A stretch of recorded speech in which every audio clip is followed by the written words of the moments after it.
Welcome to Sound Policy from FM. On this show, engineers, researchers, and insurance professionals break down the challenges businesses face and the strategies to overcome them. Today, we'll be taking a global view of risk and resilience.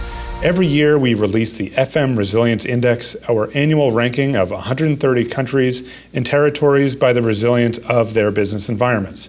And what was the most resilient country in the world this year? We called up an FM engineering specialist named Simon Barsoum to learn more about it. Simon, where are you calling from? I'm calling from a mid-sized town called Holbæk in Denmark, which is located about 60 kilometers west of the capital, Copenhagen. And Denmark is the number one country in the FM Resilience Index this year for the third year running. Why do you think that is? What makes Denmark so resilient? That's a very large question with no one answer to it. But if you look at the different parameters that are driving the resilient index from the physical aspect, then Denmark is very fortunate to be located in what I would call very low exposure to natural hazards. So by nature, this is a very large factor that drives into that. So we are fortunate to avoid huge natural disasters as we see around the globe, like earthquakes and hurricanes, for instance. But at the same time, Denmark is also a front runner into climate changes and how we embrace the exposure we have today with all the climate changes. Denmark is a strong driver in green energy and green political programs as well to reduce emissions of pollutions, etc. Of course, even the most resilient country in the world has its challenges. Denmark has been in the news lately due to tensions with the U.S. over Greenland. The subject has been very sensitive and a challenging case for Denmark. But what Denmark did was that they reached out to our neighbors in Scandinavia and Europe to ensure that we have the support and unity with Denmark, so they stand with Denmark. And several countries have publicly stated that they are standing behind Denmark in this case. So I think that's what I would define, that strong partnerships plays a vital role into resilience. Is there a particularly Danish way of approaching challenges that helps drive resilience? Is resilience sort of baked into the culture there? I believe it is without knowing about it, but it is in the back of the mind, the way we are acting and working. For example, Denmark does not easily go into panic or panic mode, but stay focused on the issue. So, and communicating with our partners and stress that we have the same goals and purpose helps also to go through challenges as well. Simon was born in Denmark to parents from Egypt, which is ranked 75th out of 130 countries and territories in the 2026 FM Resilience Index. Egypt is undergoing a transition, so to say. There are a lot of things that are being built up from the ground.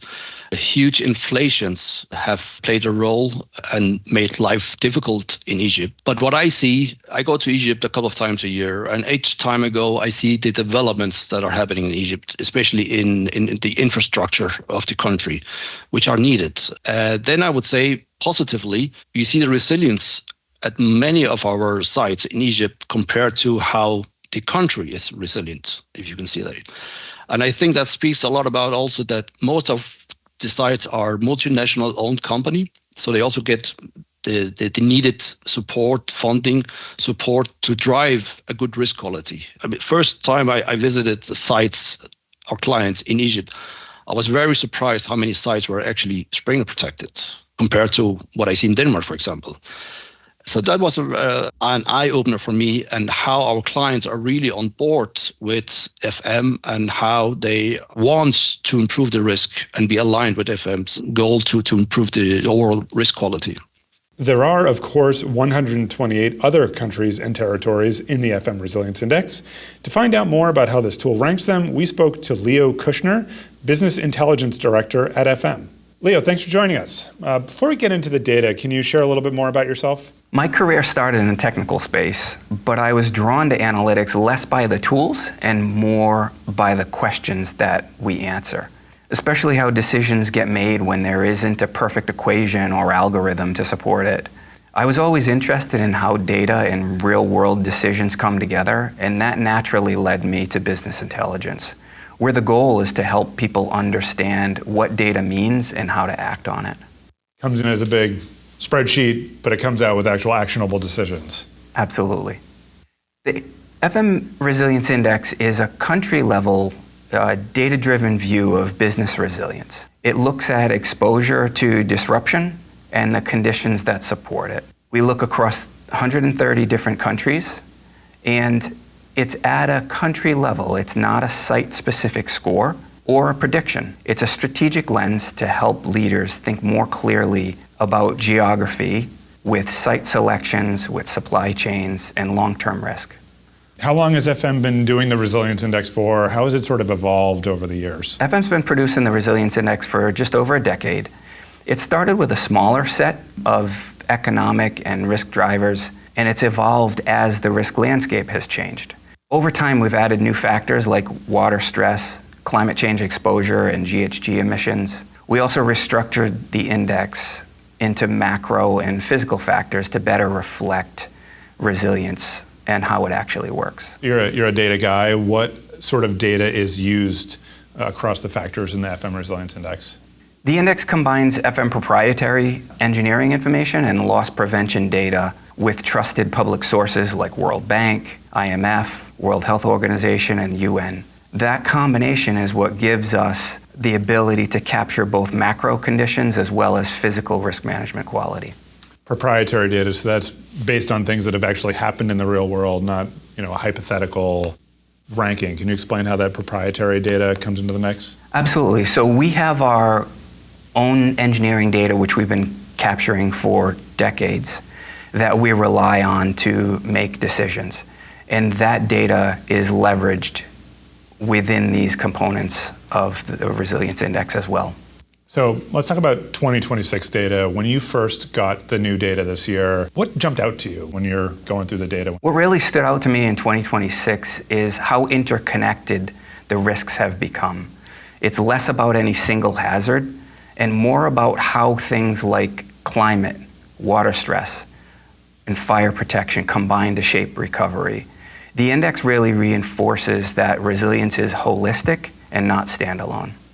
You mentioned recovery. Is there any data that shows the differences in recovery time if you're well ranked versus more poorly ranked? What the data shows very clearly is that Resilience Index rankings are tied to recovery outcomes. Locations in top ranked countries recover over 30% faster from property losses on average. It's not about avoiding disruption, it's about how quickly and reliably you can recover, and geography plays a big role in that. Let's get into some of the particular country level data. The United States has now, all three regions of the United States have now fallen out of the top 10. What are some of the factors that may have led to this, and can you put this in context from a business continuity standpoint? So, first, the US didn't fall out of the top 10 because of one thing. It's the result of several factors adding up. The country remains a major energy producer, but the index highlights a disconnect between production and efficiency, with energy intensity weighing on the resilience. The takeaway isn't to sound an alarm, but it does provide insight to where long-term structural changes are starting to emerge. As far as continuity, resilience is about exposure and recovery. The FM Resilience Index puts geography into context by showing at a country level where exposure is higher and lower, and where recovery will be easier or harder. It operates upstream from traditional continuity planning, which helps organizations compare regions, anticipate continuity risks, and decide where deeper site-level planning is most needed.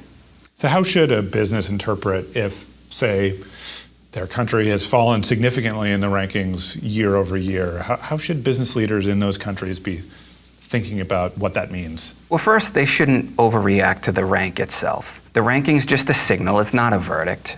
The real insight comes from understanding which drivers moved and why, and also whether those changes align with the company's own exposure and strategy. Country level, obviously, some of these are very big countries, even the ones that are divided into regions are still pretty widespread regions. Correct. So identifying which drivers the specific industry is looking at can be most important to that specific country. So data centers, obviously a big topic right now.